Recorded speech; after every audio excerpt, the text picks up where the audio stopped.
Coming up, the real reason why you can't leave your job, and then what SVB employees say led to the bank's failure. I'll break it down, and I'm going to coach you up. If you're ready, I'm ready. Let's go.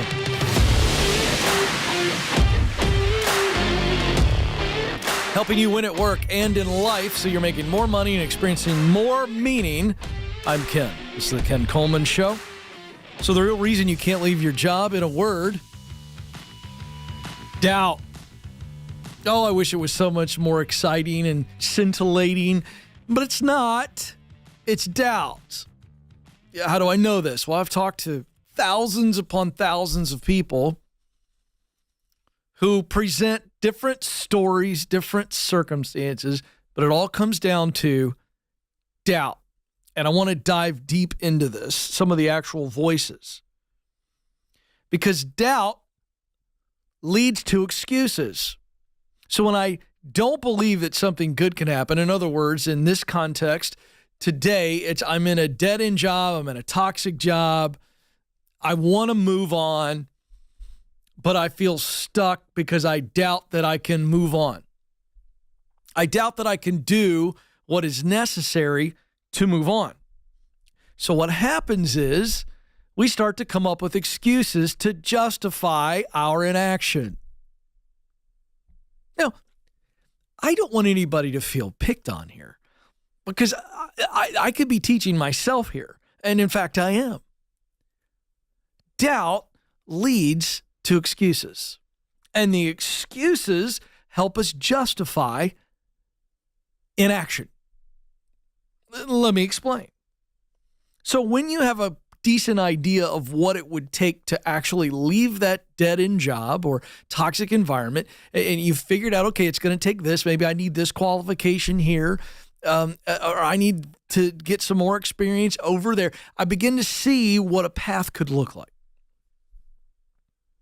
What happens is our doubt, and let's talk about doubt's cousin, fear. So doubt is I don't believe something good can happen. Our fear is I'm worried about something bad happening. So these are the two cousins that kind of hang out.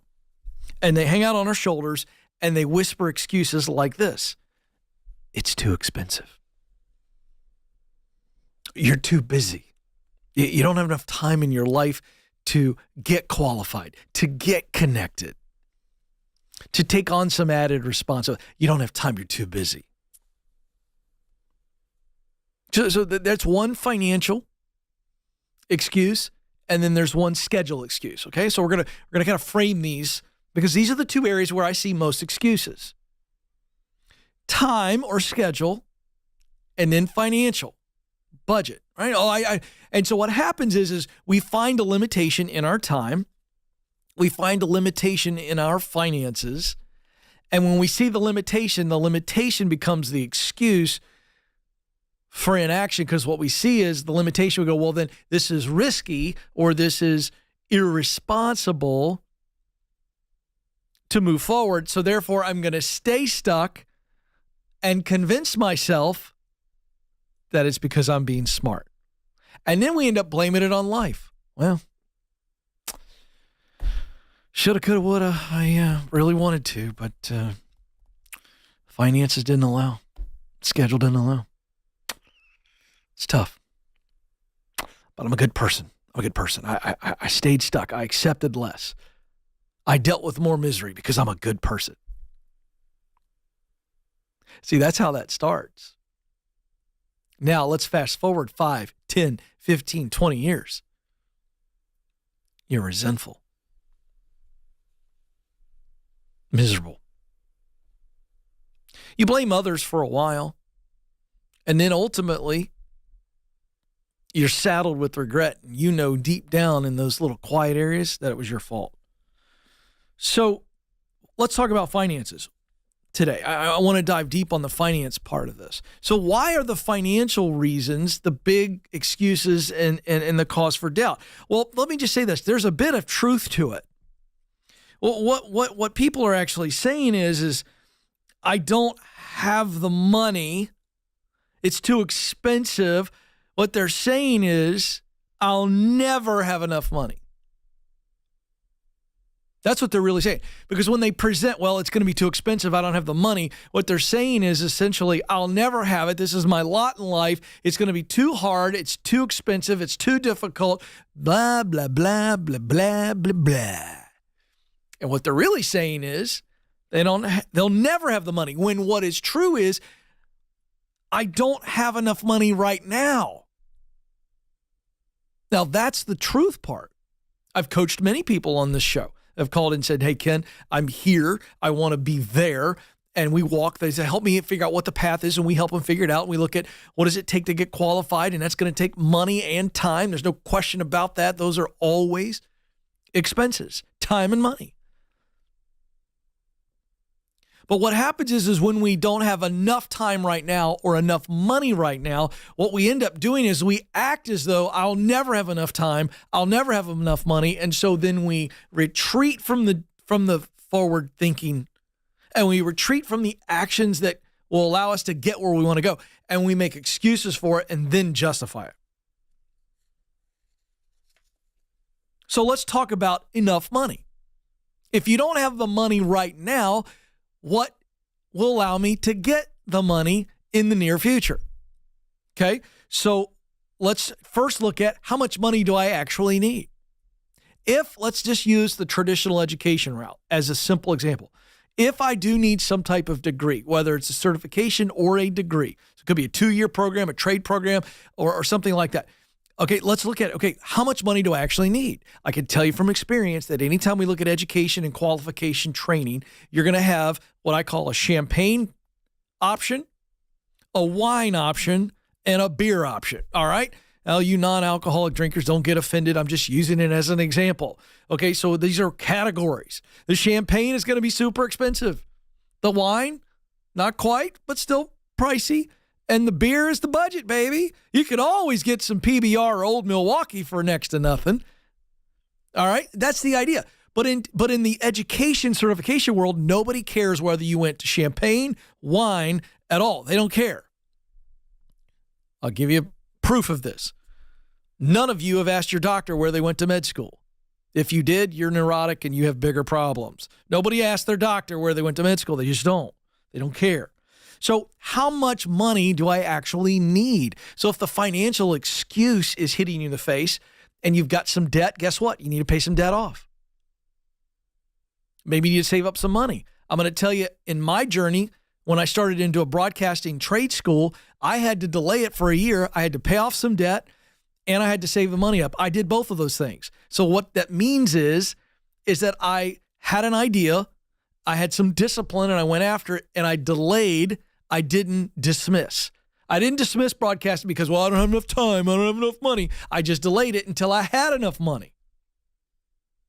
So once we define enough money, enough time, how much money, how much time do we need? Let's put some real numbers to this. 18 months, $15,000. Let's put real numbers there. Now let's make a plan, not an excuse. Make a plan. How do I get there? What do I need to do to have the time and have the money? Let me go do that. Stop making excuses. Make a plan. I'll be here to help. All right, coming up next, I break down the SVB debacle.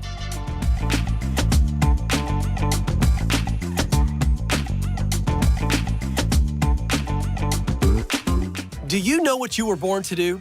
In order to get hired at a job you love, you need to get clear on your talent, passion, and mission. That's why our team created the Career Clarity Guide. In just a few minutes, this free tool will walk you through a process to discover what you do best, that's your talent, the work you love to do, that's your passion, and the results that matter to you, your mission. Then you'll feel more confident throughout the job search process. To get started, go to kencoleman.com/clarity.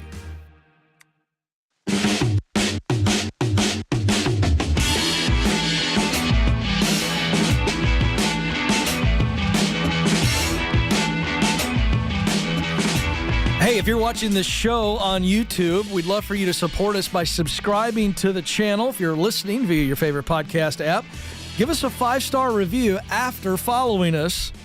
And above all, will you share after you've done those two things? Subscribe on YouTube and follow us and give us a 5-star review on podcast. Share. We're growing and we need your help, and that's how we do it. By the way, folks, I'm heading out on the road solo, baby. No backup singers, no band, just me singing the greatest hits. Kid, I'm not singing at all. But my new event, Career Breakthrough, is for a lot of different people who listen and watch this show. Here are the cities. If you want to drive or fly in, you can. Kansas City, April 20th. Chicago, May 16th. Atlanta, May 18th. Dallas, May 23rd. So who's the event for? People who feel stuck. Could be a variety of reasons, but you need a breakthrough. Right now you're going, I need some help getting from where I am to where I want to be. There's a gap, Ken. I want to make more money. I want to experience more money, more meaning. I want to do that thing that's been on my heart. I'm not sure how to do it. I'm scared. I'm doubtful. I got some negative people in my life holding me back. Hey, this event is for you. I'm going to give you the formula for courage. Simply put, I'm going to give you the formula, and then I'm going to take your questions from the crowd. It's going to be great. Picture the Ken Coleman Show, but I'm live in these awesome theaters. All the details at kencoleman.com/events, kencoleman.com/events. Kansas City, April 20th. Chicago, May 16th. Atlanta, May 18th. Dallas, May 23rd. I can't wait to get out on the road. It's going to be fun. kencoleman.com/events. All right. Are you paying attention to the news? Some of you don't, which is healthy, and you also rely on me. But you know why? Because I'm of the people, by the people, for the people. I am a man of the people, and I'm going to give you right here a very different take. So everybody heard about Silicon Valley Bank, right? And everybody got scared, or maybe you didn't get scared.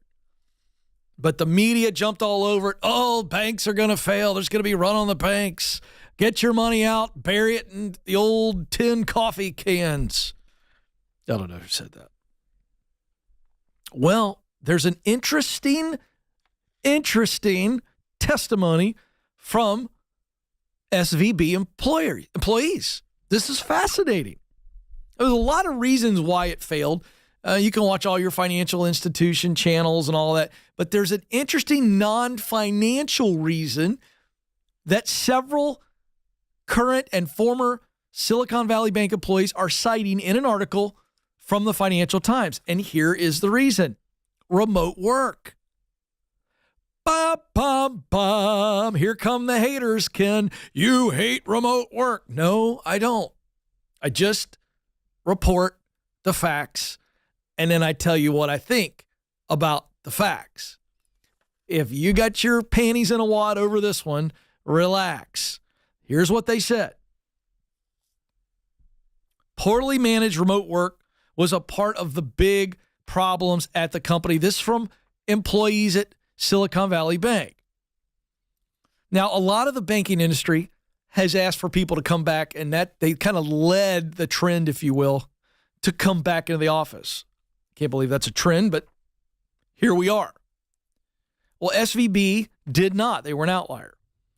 Now, this is interesting. The company's own career page touted its flexible culture. This is directly from the SVP website. If our time working remotely has taught us anything, it's that we can trust our employees to be productive from wherever they work. Fantastic. Sounds wonderful. Sounds very healthy. And the executive team modeled it.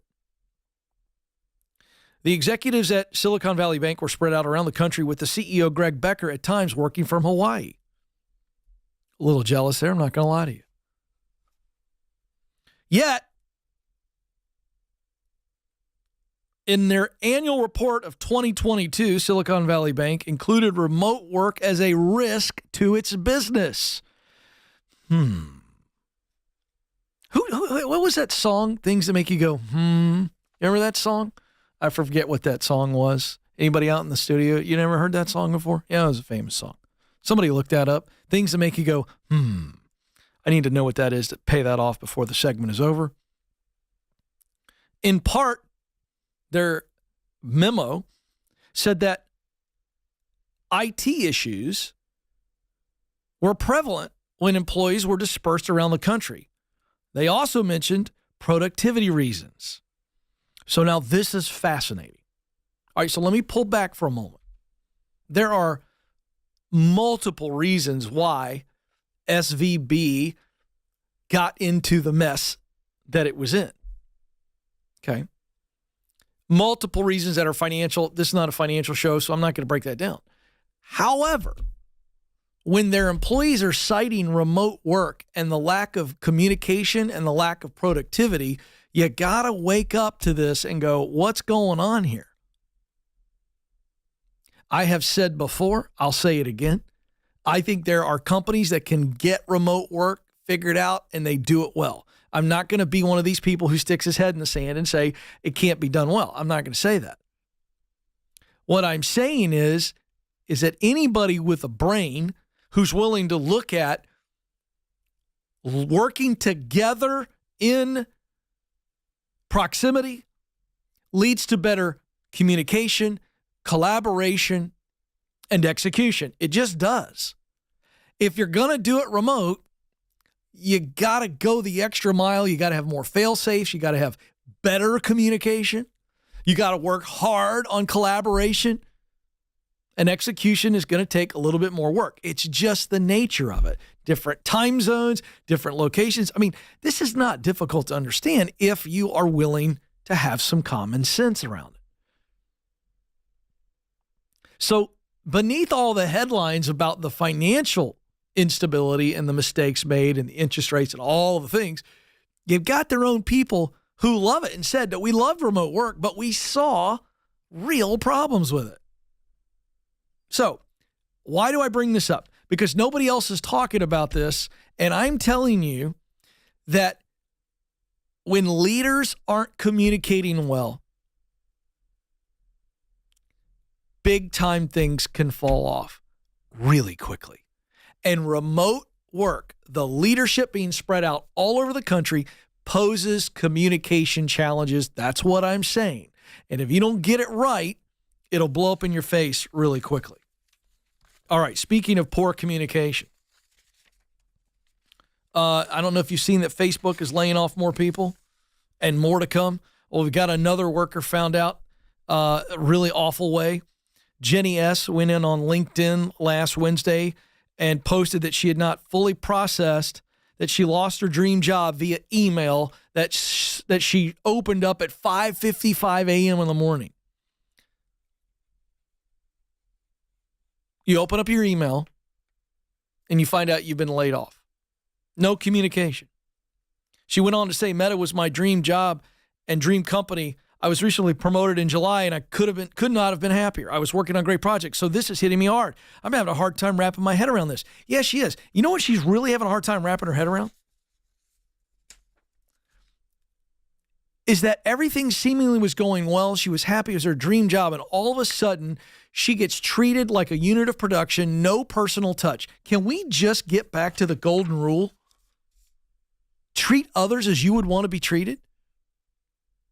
You can't tell me that the person who decided to send her an email to let her know that she'd been laid off, essentially really early in the morning or overnight while she slept, you can't tell me that that's how they'd want to be treated. So why do it to somebody else? So some of you are going to have to lay some people off.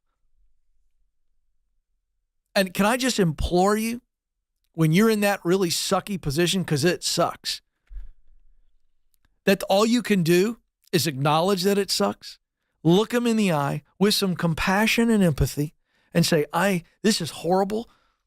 I hate that this is happening. Here's what I can tell you about why it's happening. And just treat them with some dignity. How hard is that?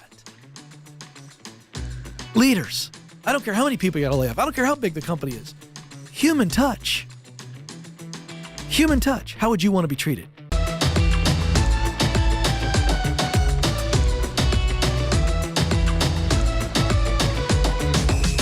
Are you wondering if you should leave your current job or stay put?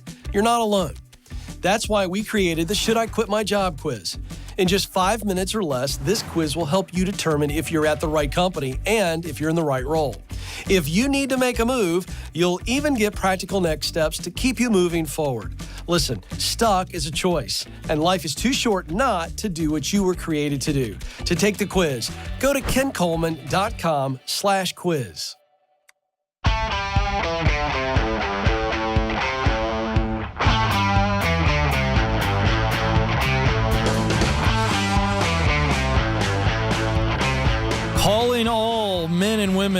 boys and girls who don't want to wear a white shirt and a tie to the office. You like working with your hands. You like having a lot of freedom. You like being outside.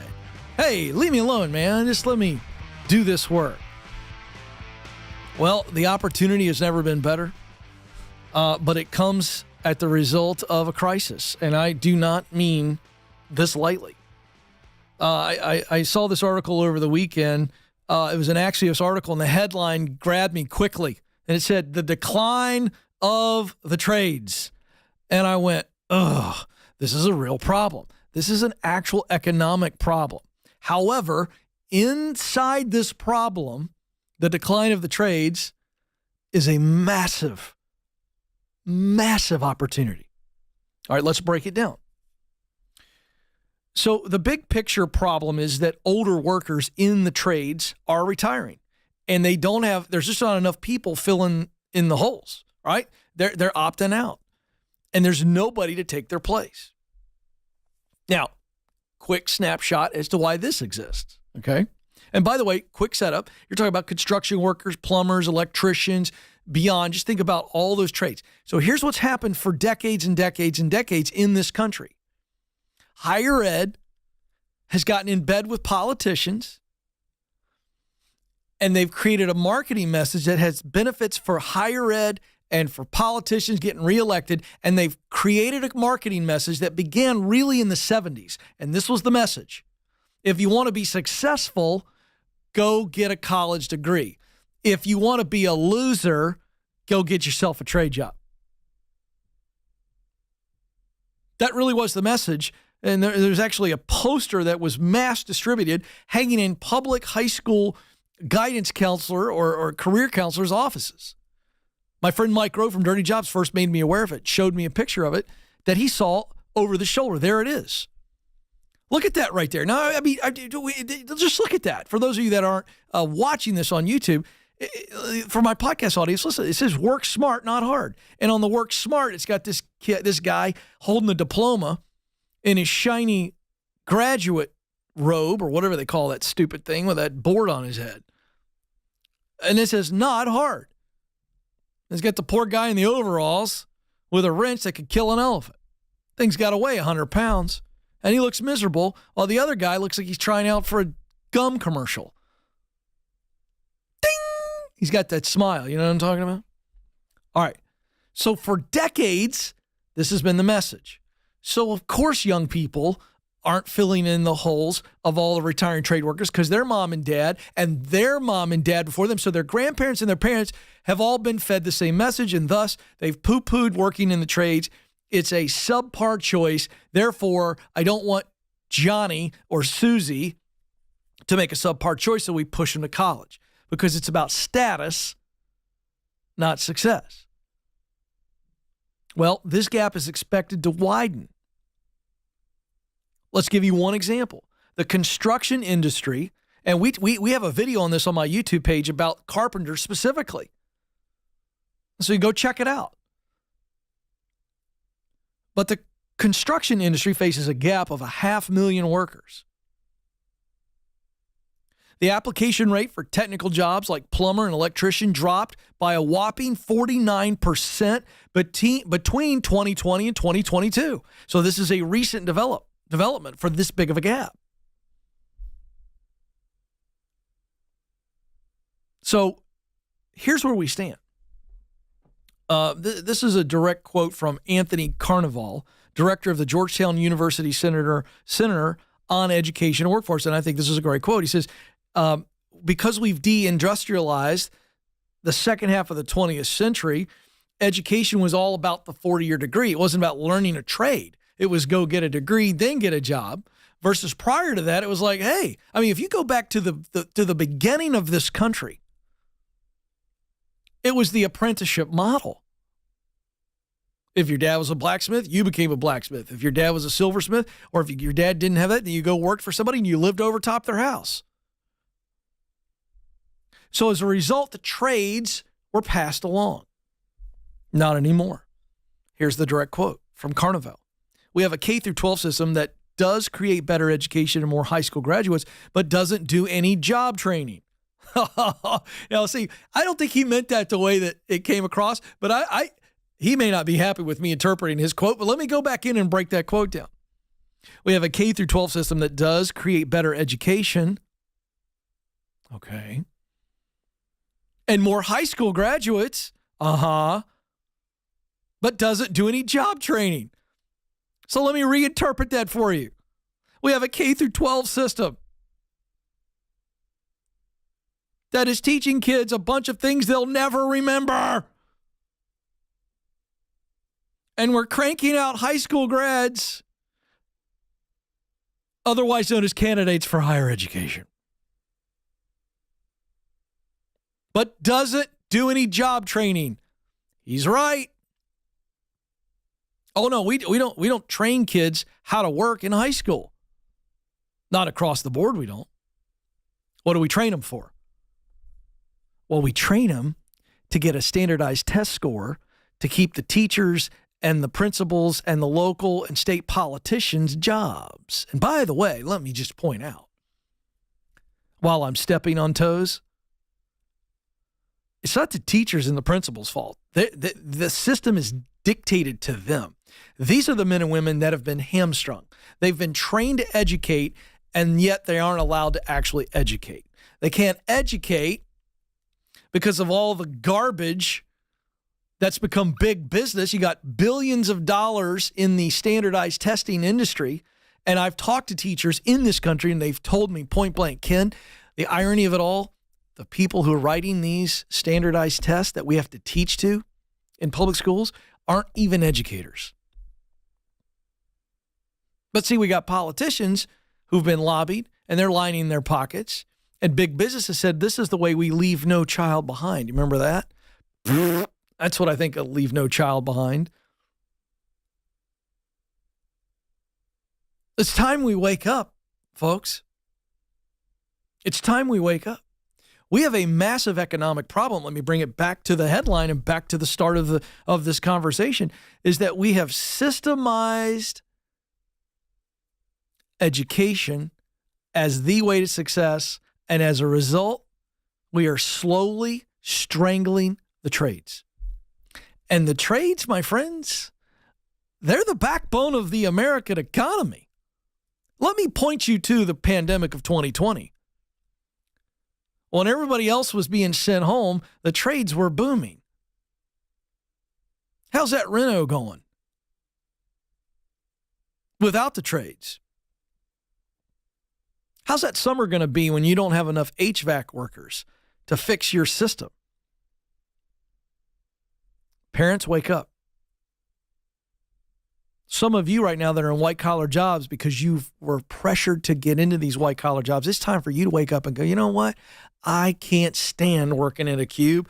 I want to be outside, dirt under my fingernails, fixing something, building something, making something that makes the world a better place. And I got to tell you something. There is no more honor in a white-collar corner office job than there is the guy who turns the wrench to fixes the catalytic converter or whatever the crap that is. I don't even know what it is, but I know that there is no difference in honor. And it's time, parents and adults, we wake up and go, wait a second. Some of us were built to be inside of a studio and paint all day long. Others were built to talk on a microphone all day long. But thank God there was a whole lot of us that were built to fix stuff, make stuff, all that other kind of stuff. I'd be worthless around my house if it weren't for tradesmen. So why do we put so much value on these tradespeople when we need them, but we devalue them when our kids are open to maybe doing the same work that they do? Woo! Woo! I'm fired up today. I'm just telling you, there's a disconnect. Why are you ashamed of your kid being the one that my wife is happy to see when my AC goes out? Why are you ashamed of that? I'm going to leave it there. Food for thought.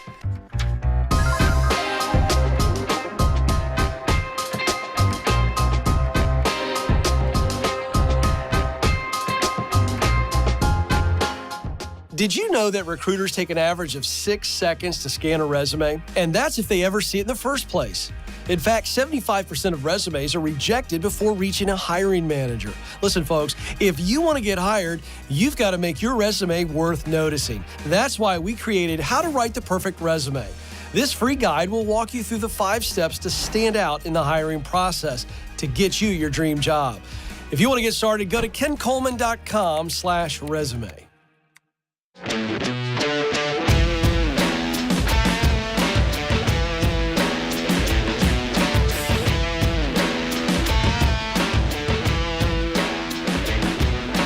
Helping you get unstuck so that you can become unstoppable. I'm Ken, of the people, by the people, for the people. You were created to fill a unique role. You are needed. That means you must do it. And I'm here to help. Let's go to Spencer in Virginia Beach, Virginia, my old stomping ground. Spencer, you're on the Ken Coleman Show. Hey, Ken. Thanks for taking my call. How are you doing today? I'm living the dream. What are you doing? Oh, just trying to get there. Come on. I'm here to help. What's up? Awesome. Let's do it. Okay, so I'm coming up on 2 years of working as an accountant at a CPA firm, and I'm halfway through also getting my master's degree in accounting.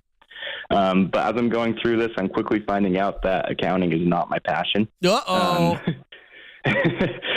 So I asked myself the question you ask in the book, that if money was off the table and I was guaranteed to be successful, what would I do? Yeah.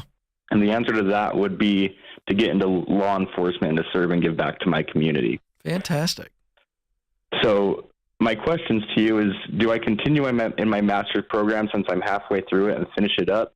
And another question I have is, do you have any advice or tips that you can give me when I approach my wife and family about wanting to make this completely 180-degree career change?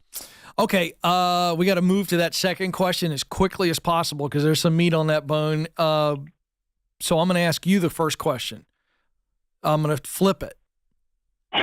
What value, what sense, I'm a common sense guy. What sense does it make for you to finish that accounting master's when you don't want to do it? Is there one good reason? No. Nope. So, no, we don't do it. That's time and money, brother. There's no shame in you going, you know what? I thought this was the path. It's not the path. So, no shame.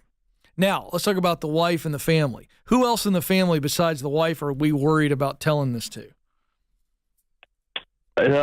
Nobody. The wife's the big one, but I do have 2 kids that they aren't old enough to understand yet. So they don't. So it doesn't matter. Them. Nope. You don't need to tell them at all. They don't care. You don't need to worry about the kids at all. They don't care. They don't understand. It doesn't matter. So it's the wife. Mm-hmm. So what you have to do is sit down with your wife and you have to cast a vision. You have to say, hey, I thought this was the path. It's no longer the path. Here's why. It sucks my soul out this way, this way, this way, this way. You just explain all of the reasons as to why you're clear and thus confident that accounting, CPA, whatever that path was, that's not right for me. And I think if your relationship is as good as it feels like it is, the fact that you care so much about telling your wife and telling her the right way and bringing her on, which is huge, she must first see how soul-sucking, how concerning a path that direction is for you, and let her begin to empathize and see it and feel your feelings. Then we move on to, but here's the good news. I know that the path for me is law enforcement, and you got to tell her the why. You got to give her your heart, because she's probably going to be a little bit concerned, if not flat out scared, when you start mentioning law enforcement. Am I right?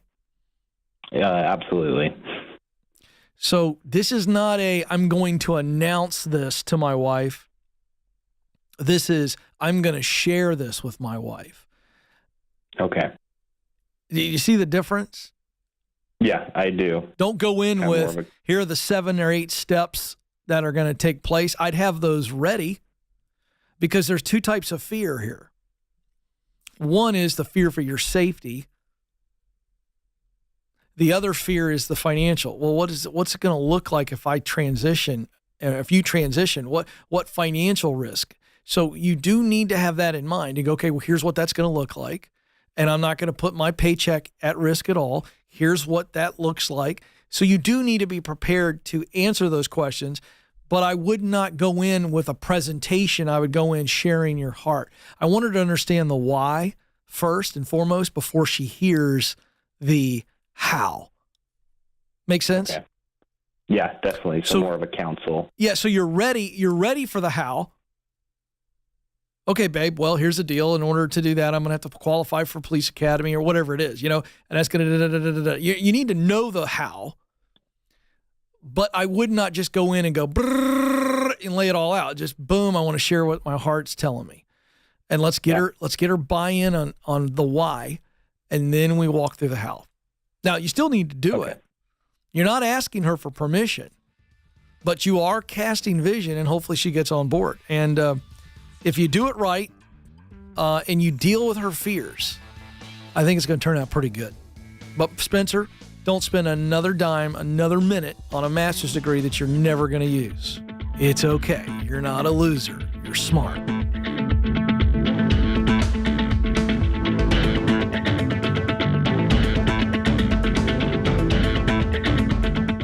According to Glassdoor, the average job offer attracts over 250 applicants. If you've made it to the interview, you've already made a great impression. So now is the time to showcase how you are the best choice for the role. That's why we created How to Win the Interview. This free guide will walk you through the 5 strategies to help you stand out amongst the competition. With just some intentionality, you can prepare yourself to win the interview. Go to kencoleman.com/interview.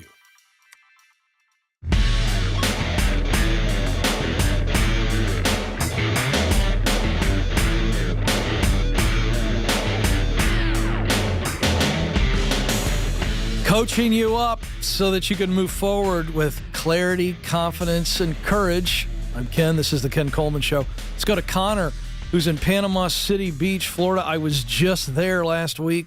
Connor, you're on the Ken Coleman Show. Hey, Ken. Thanks for taking my call. You bet. Awesome. Glad you're down here in the wonderful, cool beaches of Panama City Beach last weekend. Yeah, we had some nice days. I got a little bit of color. A whole lot more needed. But, you guys did your part. I'm high on vitamin D right now, so that's great. So what's going on? That's awesome. Yeah, so I guess I'm going to go right to the question, or I'm going to get context in the question, a little bit of background for what I've done so far.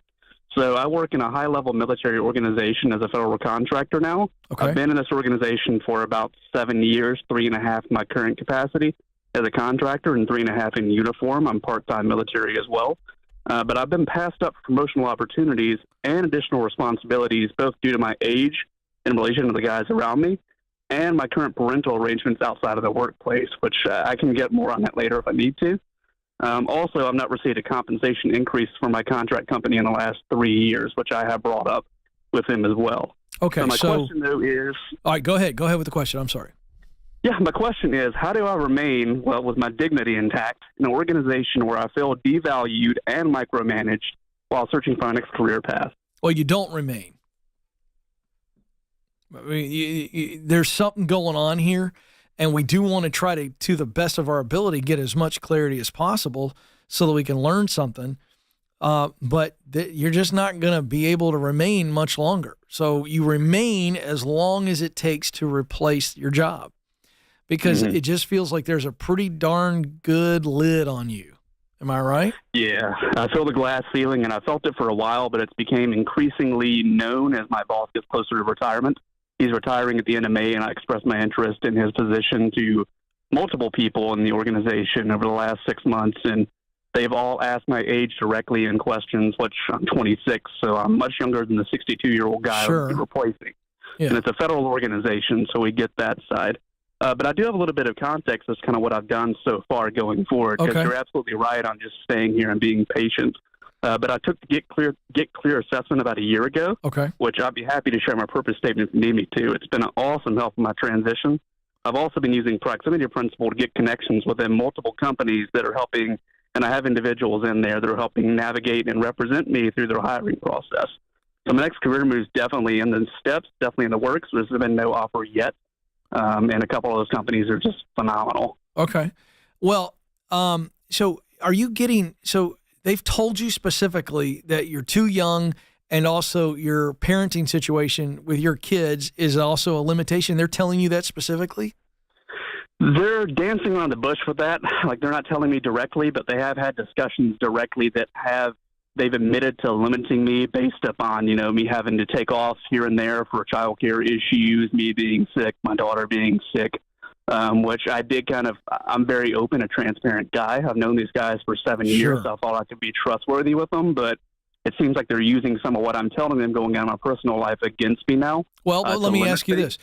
Is their concern viable? It is to an extent, but the problem they have is the child's not mine genetically. I took on the dad role, but their concern is they don't see it the same way as me having responsibility of the child like it would be if I were actually legally her parent, which I do have paperwork that does kind of legally put responsibility for me over the child when I'm under her care or she's under my care. So that is one thing. Okay, are you divorced, married? What's your situation? Not really divorced or married. It was actually ex-fiance of mine who we split up. She got pregnant, went up to Georgia. The guy took off 4 months into pregnancy. She came back down here. I figured out about it myself, but I come from a single parent background, raised by my dad from a very young age by myself. So I know what kind of strain that puts in a kid. And I knew that if anything I controlled about it, anything I could do to help take care of the child, then I would do it. So all right, so hold on one second. So this child is not yours. Mm-hmm. You are acting as a guardian for your ex-fiance. Correct, her child, yes. You have legal guardianship? Not legal guardianship, but I do have in loco parentis because they're going through a whole case in the state of Georgia and Florida now for child support and everything with the father. So I don't want to get in the middle of that. Right now I'm just trying to work through just taking care of the child. How often do you have the child? Every day, just about. So I drop her off at daycare, and then I have her every other weekend. Whoa. Where's the mom? She's around. She still lives locally. She lives in Panama City Beach. I live on the other side of town. Yeah, but you have the child every day. Dropping off at daycare in the morning, I do. Not every single day. Like, she gets in the afternoons and the evenings, and I get her every other weekend, and then on Thursdays, and whenever I would like to see her kind of thing. Yeah, this is, Connor, this is a bit of a mess.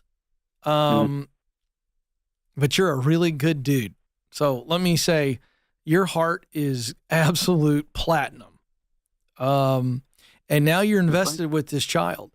But I will tell you that your professional limitations because of the child, you've got to fix that. This is not your child. Mm-hmm. So, and I'm just going to hone in on this very quickly and I'll move on. But to the extent that you caring for this child is hurting your ability to be promoted, that's not good. That's not a good, you're not more honorable. That's not smart. Can you have some involvement in the child's life? Sure. I don't begrudge what you're doing, but it's not your child. So you're either all in on this with the goal to adopt this child, which is just, honestly, this is so messy. And I feel like in some ways, tell me if I'm wrong, but that your ex-fiance is manipulating you and taking advantage of you. Do you agree or disagree with that? It does feel that way at times. If it weren't for me being the one to make the decision to take on the parent role, I would say that it would be, but it's kind of mutually done at this point. It's mutually. You've both agreed to she's manipulating you, and you've agreed to be manipulated. And I'm telling you that I'm only bringing this up, and I do not want to sound tough. I appreciate it. But brother, if you were my younger brother, I'd be like, dude, you need some boundaries. In fact, I'm going to give you a copy of my good friend Henry Cloud's book, Boundaries. Guys, I know we got a copy here somewhere. Let's do it. It's my gift. You need to read this and do this because here's the deal. You admitted that your professional limitations are in part because of your responsibilities to a kid that's not yours. Not only is the kid not yours, the kid belongs to a woman who you broke up with. She goes to another state. She comes back because she knows you're dependable and you're a good guy.